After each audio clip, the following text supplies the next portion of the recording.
इधर जम्मू कश्मीर के अवंतीपोरा में सेना को बड़ी कामयाबी मिली है। सुरक्षा बलों ने आतंकियों के 3 मददगारों को दबोचा है। भारी मात्रा में हथियार और गोला बारूद बरामद हुआ है। सुप्रीम कोर्ट के चीफ जस्टिस को जान से मारने की धमकी। भीमसेना नेता पर मामला दर्ज हुआ। भीमसेना आरक्षण में ओबीसी की तरह क्रीमी लेयर लागू करने वाले सुप्रीम कोर्ट के फैसले का विरोध कर रही है। वहीं मुजफ्फरनगर में जिला पंचायत चुनाव प्रचार के आखिरी दिन गहमागहमी का माहौल देखने को मिला। 2 प्रत्याशियों के समर्थकों में जमकर नोकझोंक हुई। सागर में हुए हादसे के बाद जागा दमोह नगर निगम प्रशासन। दमोह के पथरिया वार्ड 7 में कई साल पुराने जर्जर भवन को नगर पंचायत प्रशासन ढाया। इस मकान में बीते कई सालों से मकान मालिक नहीं रहते थे।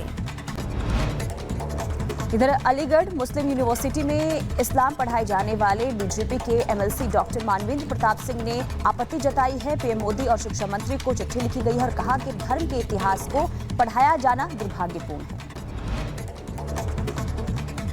बुलंदशहर की शिकायतपुर कोतवाली पुलिस की करतूत कैमरे में कैद हो गई। पुलिस ने निर्दोष युवक की कार में खुद तमंचा रखा और युवक को अवैध तमंचा रखने के जुर्म में जेल भेज दिया। वीडियो वायरल होने पर एसएसपी ने इस पूरे मामले पर संज्ञान लिया। इधर यूपी के झांसी में दिल दहला देने वाली घटना सामने आई है। सन के बेटे ने मां, बाप और भाई को कुल्हाड़ी से लहूलुहान कर दिया, फिर कुएं में कूदकर जान दे दी। शामली में हरिद्वार से लौटे श्रद्धालुओं को नॉनवेज परोसने पर हंगामा। पुलिस ने आरोपी दुकानदार तनवीर को गिरफ्तार किया।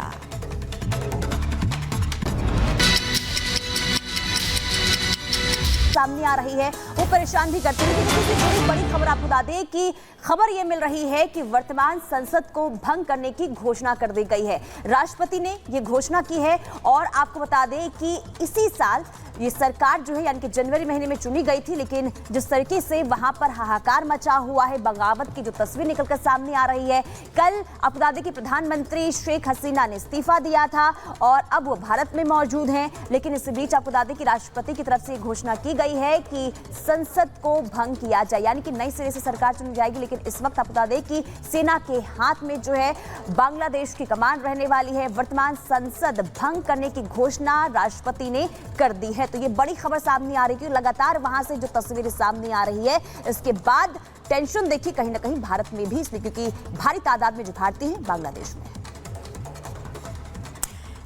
देखिए 15 साल का जो राज था वो 45 मिनट में खत्म हो गया। स्वतंत्रता सेनानियों को जो मिलने वाला आरक्षण था उनके परिवार वालों को, उसको खत्म करने को लेकर आपको लगातार हम बता रहे हैं कि कैसे यहाँ पर जो है वो प्रदर्शन शुरू होता है और धीरे धीरे बढ़ जाता है। कई जगहों से झड़प के वीडियोस भी सामने आए हैं। आपको यहाँ पर लोग नजर आ रहे हैं। देखिए यहाँ पर ये लोग प्रदर्शनकारी है, प्रदर्शन करने के लिए निकले, लेकिन झड़प यहाँ पर हुई है। जगह जगह की तस्वीरें आपको लगातार हम दिखा रहे हैं और कई शहर वहां पर जहां पर इस तरह से आपने देखा कि हालात बने हुए। ढाका समेत कई जगहों पर रात भर गोलीबारी हुई है। इससे जुड़ी हुई कुछ तस्वीरें रात की हम आपको लगातार दिखा रहे हैं और अगली तस्वीर आप देखेंगे यहाँ पर कि कैसे यहाँ पर पूर्व कप्तान जो है प्रदर्शनकारियों ने आग के हवाले उनके घर को किया। ये आपको घर की तस्वीर इस वक्त दिखा रहे हैं। देखिए आग यहाँ पर लगी और उसके बाद आपको ये भी बता दें लगातार कि यहाँ पर प्रदर्शनकारियों ने आग के हवाले किया इस पूरे घर को और लगातार देखिए पूर्व कप्तान मुशर्रफ मुर्तजा के घर पर यह हमला यहाँ पर किया गया है। रात की तस्वीर आपको दिखा रहे हैं और इसके अलावा अलग अलग जगहों की भी आपको तस्वीर दिखाई दे। रात शेख मुजीबुर रहमान की अगर बात करें, उपद्रवियों का प्रदर्शन यहाँ पर भी देखने को मिला और यहाँ पर आप देखेंगे कि मूर्ति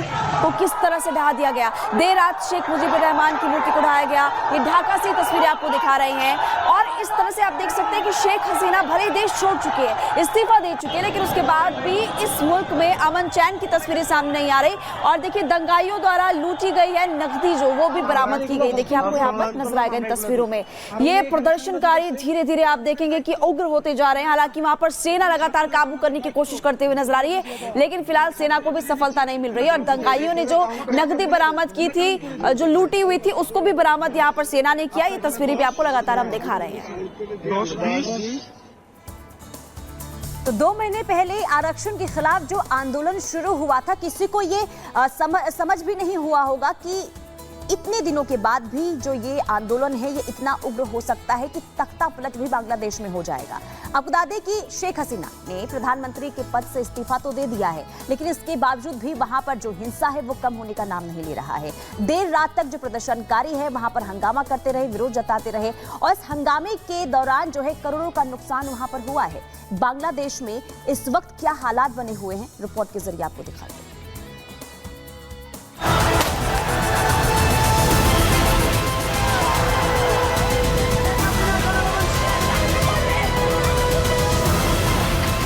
तोड़फोड़, आगजनी और हिंसा। पड़ोसी मुल्क बांग्लादेश के हालात कुछ ज्यादा ही खराब हो चुके हैं। आरक्षण को लेकर आंदोलन शुरू हुआ, लेकिन देखते ही देखते ये आंदोलन हिंसा में तब्दील हो गया।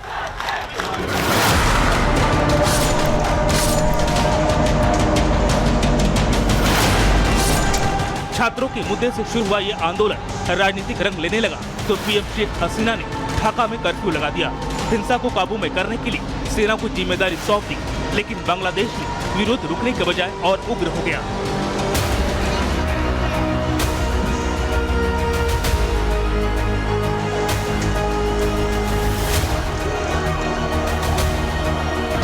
हिंसा की इस आग में करीब 300 लोगों की मौत हो गई। वहीं सोमवार को एक ही दिन में 100 से ज्यादा लोगों की जान चली गई। भीड़ ने एक थाने को आग के हवाले कर दिया। करीब 17 पुलिस वालों की हत्या कर दी गई। पिछले 2 सप्ताह में सुरक्षा बलों की बड़ी कार्रवाई में कथित तौर पर लगभग 10,000 लोगों को हिरासत में लिया गया, जिनमें विपक्षी समर्थक और छात्र प्रदर्शनकारी शामिल थे। हालात बेकाबू होते देख बांग्लादेश के सेना प्रमुख ने पीएम शेख हसीना से इस्तीफा मांग लिया। सोमवार दोपहर शेख हसीना ने प्रधानमंत्री पद से इस्तीफा भी दे दिया और तख्ता पलट होते ही शेख हसीना ने देश छोड़ दिया। शेख हसीना ढाका से भारत आ गई। शेख हसीना का प्लेन हिंडन एयरबेस पर पहुंचा, जहां सैन्य अधिकारियों ने उन्हें रिसीव किया।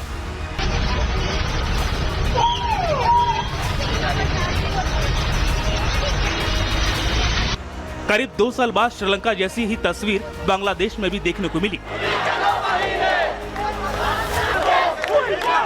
शेख हसीना के देश छोड़ते ही भीड़ ने प्रधानमंत्री आवास पर धावा बोल दिया।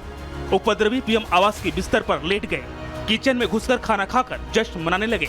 इतना ही नहीं, पीएम आवास में घुसे लोग यहाँ का फर्नीचर और कीमती सामान अपने साथ लेकर जाते नजर आए। अब बांग्लादेश की कमान सेना प्रमुख जनरल वकारुज जमान के हाथ में है। बांग्लादेश में हिंसा को देखते हुए यहाँ मोबाइल इंटरनेट सेवा बंद कर दी गई है और अनिश्चित काल के लिए पूरे देश में कर्फ्यू लागू कर दिया गया है। हिंसक विरुद्ध प्रदर्शनों के बीच लोगों की सुरक्षा सुनिश्चित करने के लिए सरकार ने बीते सोमवार समेत 3 दिवसीय सामान्य अवकाश की घोषणा की है।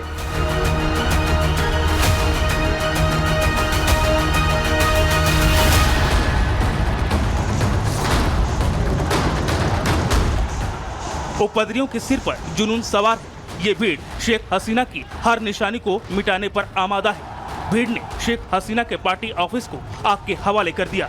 प्रदर्शनकारियों ने बांग्लादेश के संस्थापक शेख मुजीबुर रहमान की मूर्ति का सिर का हिस्सा हथौड़े से तोड़ डाला। लेकिन ये सब क्यों? आरक्षण के खिलाफ हिंसा आंदोलन शुरू हुआ। 2 महीने से प्रदर्शनकारी बवाल कर रहे हैं। स्वतंत्रता सेनानी परिवार को कोटा मिला। कुल 56% आरक्षण का लोगों ने विरोध किया। हसीना सरकार ने कोटा कम कर दिया था। बांग्लादेश के सुप्रीम कोर्ट ने फिर कोटा देने को कहा। कोर्ट के इसी फैसले के विरोध में हंगामा हुआ। आरक्षण विरोधी प्रदर्शनकारी सड़कों पर आ गए, जिसके बाद की हालात न सिर्फ दुनिया के सामने है, बल्कि दुनिया की निगाहें बांग्लादेश के तख्ता पलट पर आकर टिक गई है।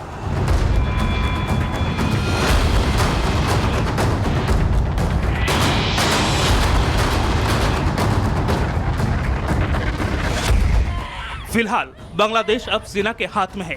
अब देखना होगा कि क्या ये हिंसा अपने आप थम जाती है या बांग्लादेश में देखने को मिलेगा मिलिट्री एक्शन।